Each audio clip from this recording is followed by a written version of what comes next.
Imagine reading headline news about life on the moon. What would you think if this news came from an established news source? Welcome to the bizarre story of the Great Moon Hoax of 1835. Together, we will deep dive into what happened and try to explain how a crazy story fooled so many people. In 1835, the New York Sun published a series of articles that would change the course of journalism forever. These articles claimed to have discovered life on the moon, and the public went wild. Credibility was a major issue back then, and it was easy for newspapers to publish sensationalized stories without fact-checking.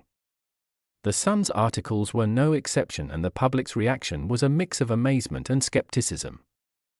Many people were thrilled at the prospect of life beyond Earth, while others were hesitant to believe such an extraordinary claim. The media landscape of the time was already prone to sensationalism, and articles about life on the moon only added fuel to the fire. Newspapers were in a constant struggle for readership, and outlandish stories were a surefire way to sell papers. It's no wonder that the public was so easily duped into believing the hoax. In these articles, the writer, Richard Adams Locke, described the moon's surface as being teeming with life, including trees, oceans, and even a species of bison.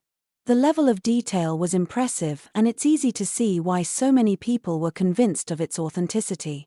Locke's writing was masterful, weaving a tale that was both fantastical and believable. There were even false claims that the discoveries were confirmed by a famous astronomer of the day, Sir John Herschel.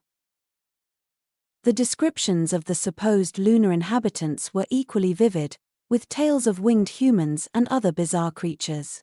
It's clear that Locke had a vivid imagination, and his writing skills were instrumental in convincing the public of the hoax's validity.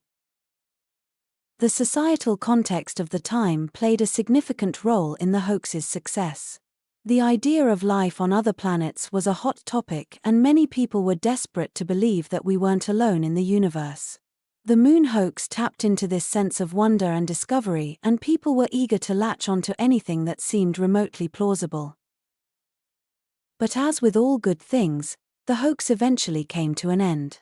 The Sun was forced to retract the articles, and Locke's reputation was left in tatters. The newspaper's reputation suffered greatly, and it would take years to recover from the fallout. The exposure of the hoax had a profound impact on the public's trust in media. People began to question everything they read, and the concept of journalistic integrity was often called into question. It was a wake-up call for the industry, and one that would shape the way news was reported for years to come. In fact, the consequences of the hoax were far-reaching, and it marked a turning point in the history of journalism.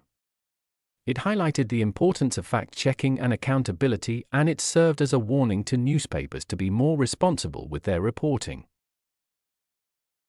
In the end, the Great Moon Hoax of 1835 serves as a cautionary tale about the dangers of sensationalism and the importance of journalistic integrity. It's a reminder that even the most outlandish stories can have a profound impact on people and our perceptions of reality. So, what do you think about the Great Moon Hoax? Share your thoughts in the comments. Until our next story, be well and stay curious.